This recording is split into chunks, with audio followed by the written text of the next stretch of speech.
সবাইকে শারদ অভিনন্দন জানিয়ে দু চারটে কথা বলি। মঞ্চে রয়েছে বন্ধুবর চন্দন ধর, যদিও পার্থ সম্বোধন করেছে আমার পুত্র, কিন্তু শুভ্রাংশু, আমি এই কারুর পরিচয়ে কেউ বড় নয়, শুভ্রাংশু নিজের পরিচয়। শুভ্রাংশু অত্যন্ত কঠিন জায়গা থেকে বিধানসভায় জিতে বিধানসভায় গেছে 2011 সাল, এবারেও গেছে 2016 সাল। শুভ্রাংশু রায় বাংলার বিধানসভার এই মুহূর্তে সবচাইতে তরুণতম সদস্য। পাশে রয়েছে ফাইন্যান্সিয়াল এসপেক্টসে আমার বন্ধু সহকর্মী chief of the bureau Indranil Raychaudhuri. পাশে রয়েছে অনেক দিনের রাজনীতিতে আমাদের সাথে একসাথে চলাফেরা করেছে সিং। তার পাশে রয়েছে চন্দননগর পৌরসভার চেয়ারম্যান ইন কাউন্সিল, দীর্ঘদিনের রাজনৈতিক শহীদ, আমাদের রাজনীতির সহকর্মী শ্রীযুক্ত পার্থ দত্ত। আছে এই এলাকার পৌরসভার কাউন্সিলর প্রদীপ বাবু, আর এই অঞ্চলের সুধীর সজ্জন মন্ডল। আপনি সোমনাথ চক্রবর্তী, কাউন্সিলর সোমনাথ চন্দ্র। আজকে আমরা এই জগদ্ধাত্রী পুজোতে এসে দু চারটে কথা সব জায়গায় বলছি। স্বাভাবিকভাবে এখানেও দু চারটে কথা না বললে অন্যায় হবে, আমি বলতে বলছি। দেখুন, এই মুহূর্তে বাংলার মানে ভারতবর্ষটা যেটা পৃথিবীর কাছে আজকে একটা ঈর্ষার বস্তু, সেটা হচ্ছে বৈচিত্র্যের মধ্যে ঐক্য।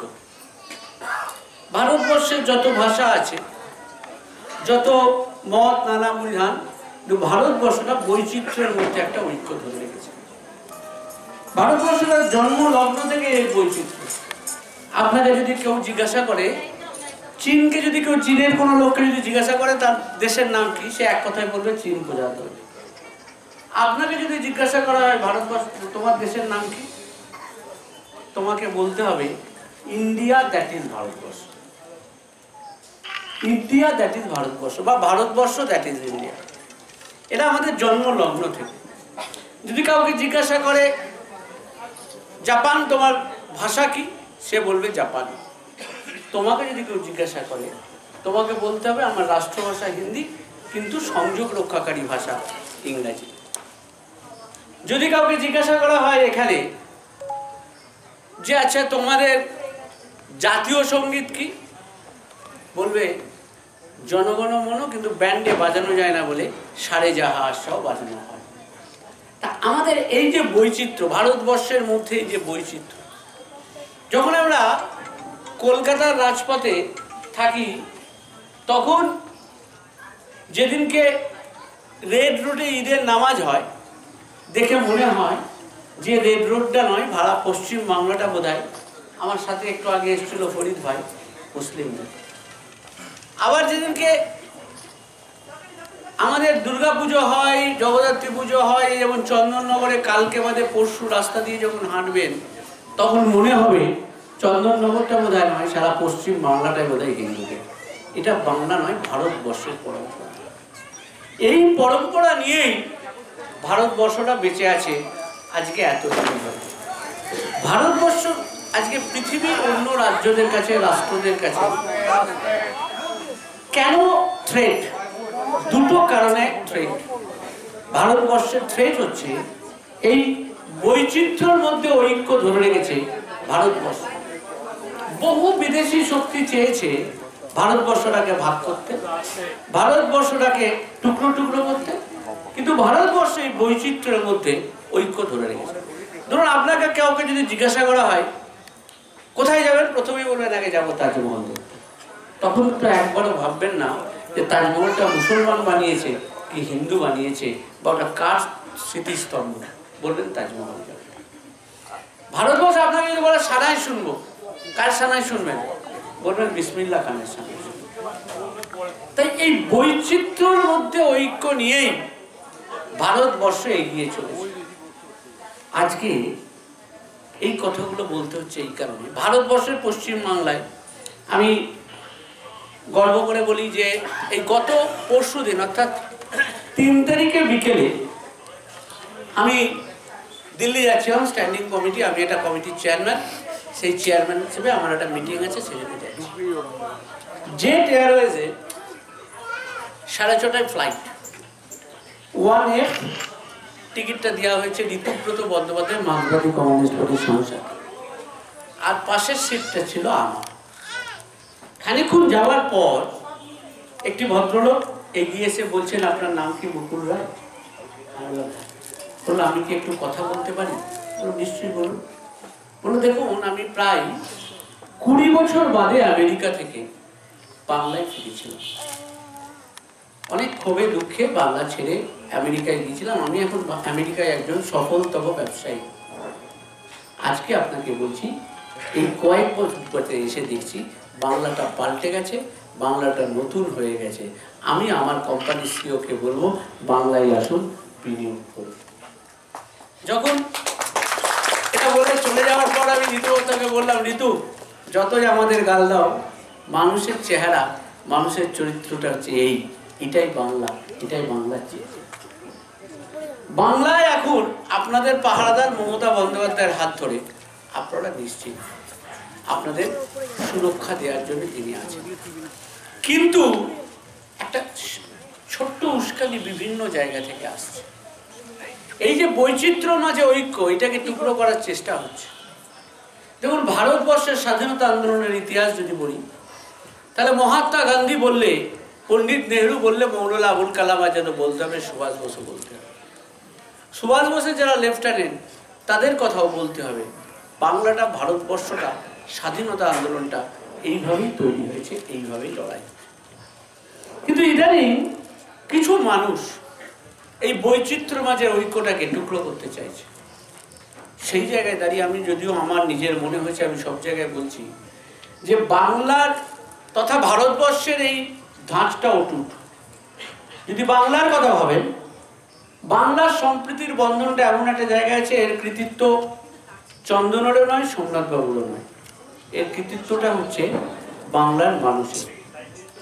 এর মানুষ, কারণ আমি 2-4টে কথা টুকরোটা বলি যে আপনাদের পাশেই দক্ষিণেশ্বর, আপনারা সবাই দক্ষিণেশ্বর গেছেন, দক্ষিণেশ্বর দেখেছেন, এবং দক্ষিণেশ্বর তৈরি করেছেন গিয়ে তাও জানেন, তিনি হচ্ছেন রানী রাসমণি। এটাও দেখেছেন যে দক্ষিণেশ্বরের মন্দিরের সামনে একটা মাজার আছে।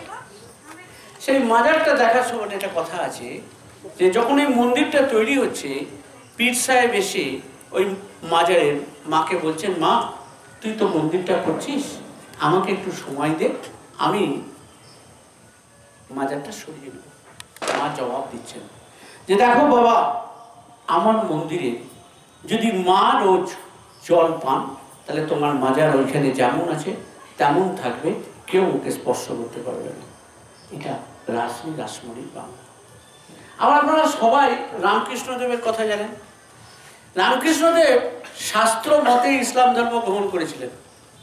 কিছুদিন বাদে ফিরে এসে বললেন, হ্যাঁ রে হিদে, আমি তো আমাদের কালী আর কৃষ্ণর সাথে ওদের আল্লাহর কোনো তফাৎ খুঁজে পেলাম না। এটা হচ্ছে নজরুলের, এটা হচ্ছে রামকৃষ্ণের বাংলা। আপনারা যারা দেয়ালির উৎসব করেছেন, দেয়ালি করেছেন, কালী পুজো করেছেন, শ্যামা পুজো করেছেন, তাদের মণ্ডপে শ্যামা সঙ্গীত বাজিনি এমন তো হয়নি। সবচাইতে বেশি শ্যামা সঙ্গীত যিনি রচনা করেছেন, তার নাম বর্ধমানের একটা অখ্যাত গ্রামে জন্মেছিলেন, নাম ছিল চুরুলিয়াতে দুঃখী মিয়া। পরবর্তী ক্ষেত্রে যার নাম হয়েছিল কাজী নজরুল ইসলাম। সেই কাজী নজরুলের বাংলা এটা। সুতরাং এখানে সম্প্রীতিটা এইভাবে টুকরো করা যায় না। হ্যাঁ, বাংলায় স্বাধীনতার পর একটু আগুন লেগেছিল, কারোর ভালো লাগুক, কারোর খারাপ লাগুক, এটা বাস্তব কথা। আগুনটা লেগেছিল কলকাতার দক্ষিণে, লেগেছিল পূর্বে। যুব আন্দোলন করার সুবাদে আমি সেই রাত্রের সাক্ষী। সেদিন কলকাতার রাজপথে কোনো রাজনৈতিক নেতা নেত্রী বসেনি, বেরোয়নি। শহরটাকে ধরে রেখেছিল দুটো মহিষী নারী। একজনের নাম, যিনি আমাদের মধ্যে নেই, মাদার টেরেসা, আর একজনের নাম আমাদের নেত্রী বাংলার মুখ্যমন্ত্রী মমতা বন্দ্যোপাধ্যায়। আর কাউকে ঘটনাচক্রে আমি সেই দিন যুব আন্দোলনের শরিক হিসেবে তাকে কাছ থেকে দেখেছিলাম। তাই বাংলায় সম্প্রীতিটাকে ঠুনকোভাবে কেউ ভেঙে ফেলবে, কেউ নষ্ট করে দেবে, এটা সহজ নয়। বাংলার সম্প্রীতি রক্ষা বাংলার মানুষ করে, বাংলার লোক। তাই অনেক রাত হয়েছে, আজকে ষষ্ঠী, আপনাদেরকে ষষ্ঠী না আগে জগদ্ধাত্রী পুজোটা একদিনের ছিল। তাই চন্দননগর লোকেরা ভাবলো আমরা পিছিয়ে থাকি কেন, আমরাও 5 দিনের পুজো করে যাই। সেজন্য সব পুজোটা এগিয়ে দিল, একদম শুরু করে দিয়েছে 6 তারিখ থেকে। দেখে রাস্তা দেখলে মনে হবে অষ্টমী পুজো কি নবমী পুজো কি। ঠিকই আছে, বাংলা উৎসব মুখর, যেটা আজ থেকে 6 বছর আগেও বাংলায় ভাবা যেত না। সেই উৎসব মুখর এই রাতে আমরা বড় কালীতলা বাইলেনের সার্বজনীন যুবদত্ত পুজো কমিটির পক্ষ থেকে জগদ্ধাত্রী পুজোর উদ্বোধন করতে সবাই সামিল হয়েছেন। সবাই মিলে চলুন মার কাছে গিয়ে বলি, যা দেবী সর্বভূতেষু সর্বরূপেণ সংস্থিতা, যা দেবী সর্বভূতেষু শক্তি রূপেণ সংস্থিতা, যা দেবী সর্বভূতেষু মাতৃরূপেণ সংস্থিতা। নমস্তস্যৈ নমস্তস্যৈ নমস্তস্যৈ নমো নমো নমো নমো নমো নমো। আমি আরো একটা কথা বলি, কারণ আমি হিন্দুর ছেলে, আমার গলায় পৈতে আছে, আমার বাড়িতে দুর্গোৎসব হয়, আমার বাড়িতে সমস্ত পুজো হয়, কিন্তু আমার স্ত্রী 4 ঘন্টা পুজোর ঘরে না কাটিয়ে বেরোন না। কিন্তু তার অর্থ এই নয় যে আমি আমার হিন্দুত্বর লিস্টটা কোনো একটা বিশেষ রাজনৈতিক দলকে দিয়ে দিয়েছি। আমি হিন্দু, তো আমাদের এই হিন্দু ধর্মের যে বিশাল ব্যাপ্তি, তাতে দাঁড়িয়ে আমরা কাউকে আমাদের হিন্দুত্বর লিস্টটা কাউকে দিয়ে দেওয়া হয়। স্বাভাবিকভাবেই আজকের এই পুজো প্রাঙ্গণে দাঁড়িয়ে সবার কাছে, মায়ের কাছে চাই আপনাদের ভালো হোক, চন্দননগরের ভালো হোক, পুরো বাংলার ভালো হোক, পুরো ভারতবর্ষের ভালো হোক। তাই সবাইকে আমাকে ডাকার জন্য অনেক ধন্যবাদ জানিয়ে আমি আমার ছোট্ট কথাগুলো শেষ করলাম। নমস্কার, ধন্যবাদ।